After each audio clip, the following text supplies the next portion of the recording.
Olá, que a graça de Jesus esteja com você. Chegamos ao final da semana e foi uma alegria ter estado esses dias com você, estudando a Bíblia contigo. Foi muito bom. Obrigado porque você tomou esse vídeo também e o compartilhou com seus amigos e parentes. E assim, eu e você pregamos o Evangelho. Obrigado por tudo, viu?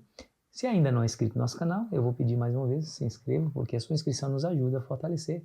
E ao final, não deixe de demonstrar a sua afeição com o seu gostei. Ou não gostei, caso não aprecie.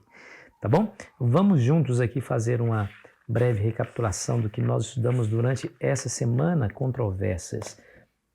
Marcos retrata o ministério de Cristo em plena ação. Jesus, ele pregava, ensinava, mas ele sempre está se movimentando de um lado para o outro, fazendo coisas extraordinárias, curando as pessoas, expulsando demônios. E isso demonstra que Jesus ele veio exatamente para fazer aquilo que ele disse fazer, né? Que ia fazer, salvar o perdido. Os fariseus não entendiam isso. Os fariseus enraivecidos, enciumados, porque Jesus ensinava com autoridade e cativava cada vez mais a afeição do povo, enquanto eles perdiam cada vez mais a sua influência. Por conta disso, enciumava-se por conta de Cristo. E aí tentavam contradizer Jesus em toda e qualquer situação, né? Então eles ficavam à espreita, olhando, observando, de repente Jesus pode fazer alguma coisa errada e nós vamos ter razão para acusá-lo, para enfraquecer a sua influência diante do povo. Mas todas as vezes eles terrivelmente falharam, né? Você se lembra que Jesus curou aquele paralítico, né, que foi levado pelos amigos, 4 amigos, que o desceram pelo telhado até os pés de Cristo. Jesus então demonstra para eles que é o próprio Deus em pessoas quando diz, olha, tem de bom ano, filho, teus pecados estão perdoados. Quem é que pode perdoar pecado, senão Deus? Aliás, os próprios fariseus arrazoando em seu coração, não falou com a palavra, com a boca, arrazoando em seu coração diz, esse homem comete blasfêmia, porque quem pode perdoar pecado senão Deus, né? E Jesus já deu uma demonstração clara para ele ali, assim, de imediato, que Jesus de fato era alguém divino, porque somente Deus pode ler o pensamento. Jesus imediatamente olhou para eles, peraí, por que vocês estão pensando assim no seu coração? O que é mais fácil dizer? Perdoados estão os seus pecados ou levanta-te e anda para esse paralítico? E para que vocês saibam que eu tenho poder na terra para perdoar pecados, ou seja, eu tenho a mesma prerrogativa divina, eu digo para esse homem, levanta-te e anda. E imediatamente, obedecendo a ordem do doador da vida, aquele homem se levantou. Mas isso, infelizmente, não mudou a concepção daqueles homens acerca de quem Cristo era. Já deveria, no primeiro sinal que Jesus demonstrou a eles, quando estava lendo os seus pensamentos, assim, poxa, esse homem não é qualquer um. Como é que ele sabia que eu estava pensando exatamente isso? Deveria eles ali se curvarem diante da divindade de Cristo? Não se curvaram. Não se curvaram por quê? Porque estavam cegos. A hipocrisia é a pior cegueira que podia acontecer, ou pode acometer um coração de um homem. Há mais esperança para uma prostituta, para um assassino, do que para um hipócrita. Há mais esperança. Porque o hipócrita não se vê como um pecador, como um doente espiritual, e por isso continua doente espiritual, continua pecador, não pede perdão e por conta disso se perde.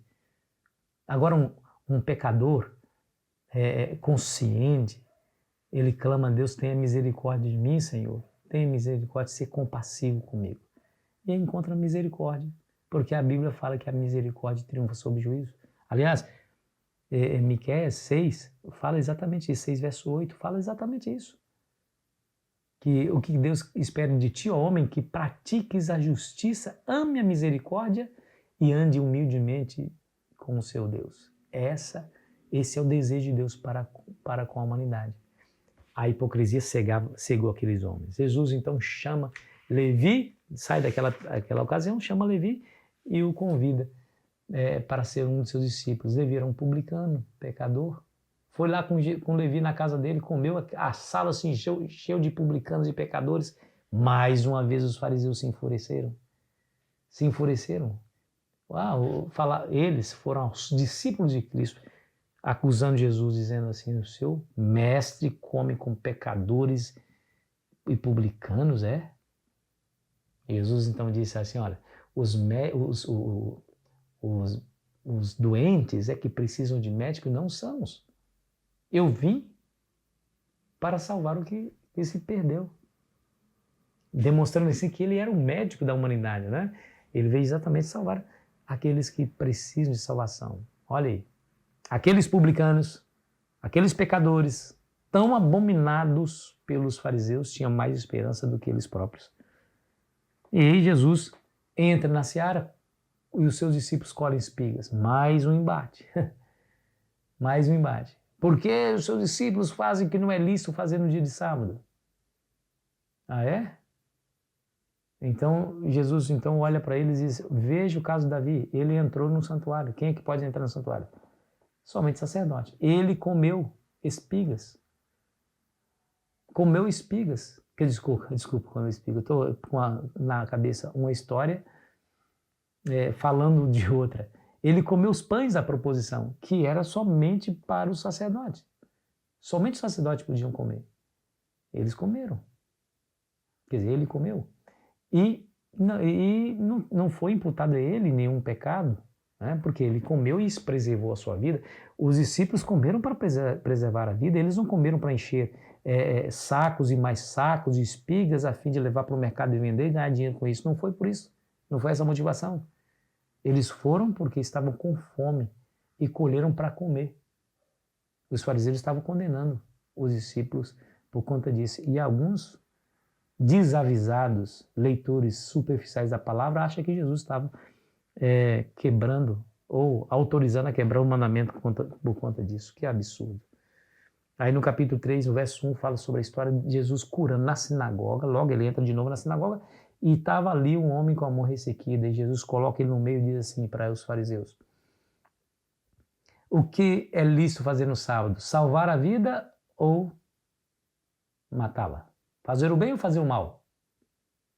Eles guardaram o silêncio. Aí Ellen White vai dizer assim, ó, na parte de sexta-feira. Os espias não ousaram responder a Jesus na presença da multidão por temor de se envolver em dificuldades. Sabiam que ele dissera a verdade. Em vez de violar as suas tradições, deixariam um homem sofrer ao passo que socorria um animal por causa do prejuízo para o proprietário caso fosse negligenciado. Qual que era o problema aqui? Aqui aqueles homens legavam os seres humanos no mais baixo nível, a ponto de colocar sobre o ser humano a importância de um animal. Era mais importante para eles o animal do que um ser humano.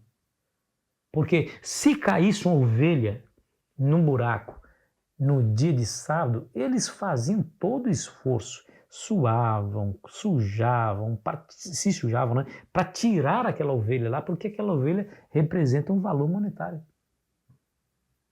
No entanto, aqueles homens não queriam que Jesus aliviasse do sofrimento alguém que estava sofrendo no dia de sábado. Gente, o ser humano foi criado à imagem e semelhança de Deus.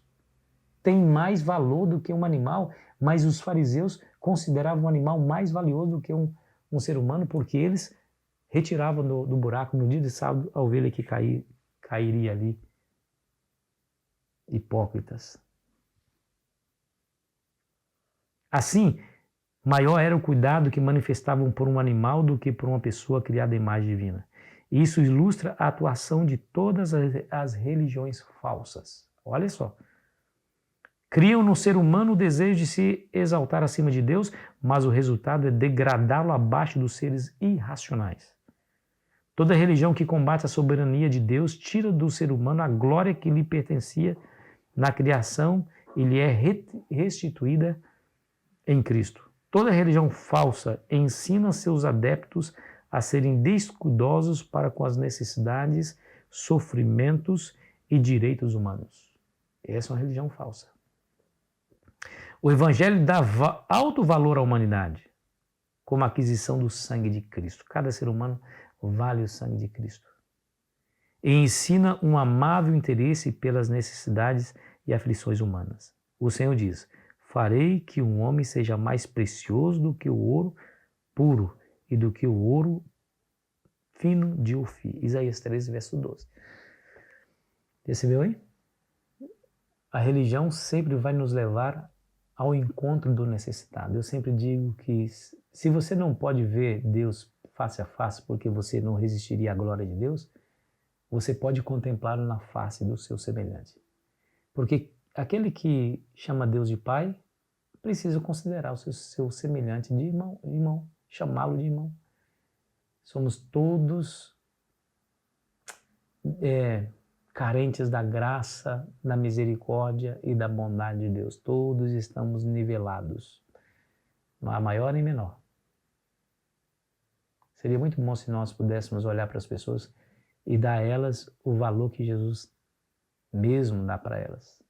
Amá-las como Jesus as amou. Se interessar genuinamente por elas como Jesus se interessou. Se assim nós fizermos, seremos semelhantes a Cristo. Dar valor a elas é o que Jesus quer que a gente faça.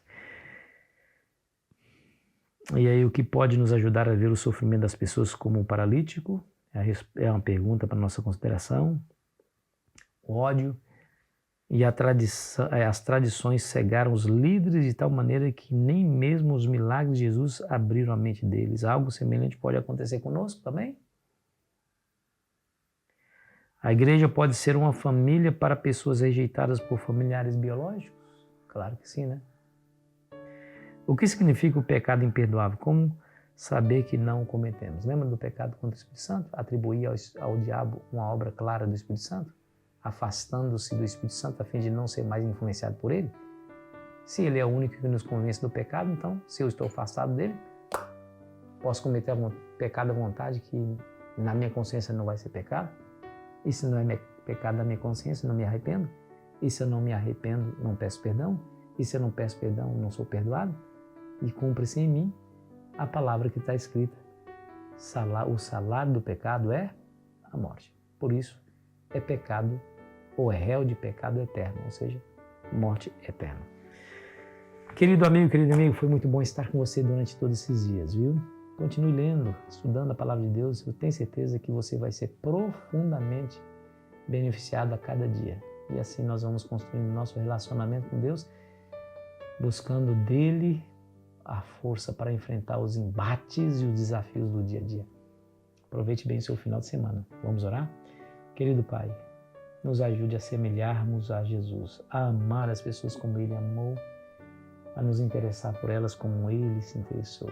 Nos ajude, Senhor, a considerá-las importantes como o Senhor as considera e a amá-las como o Senhor as ama. Em nome de Jesus, amém. Te espero amanhã para começar uma nova semana de estudos.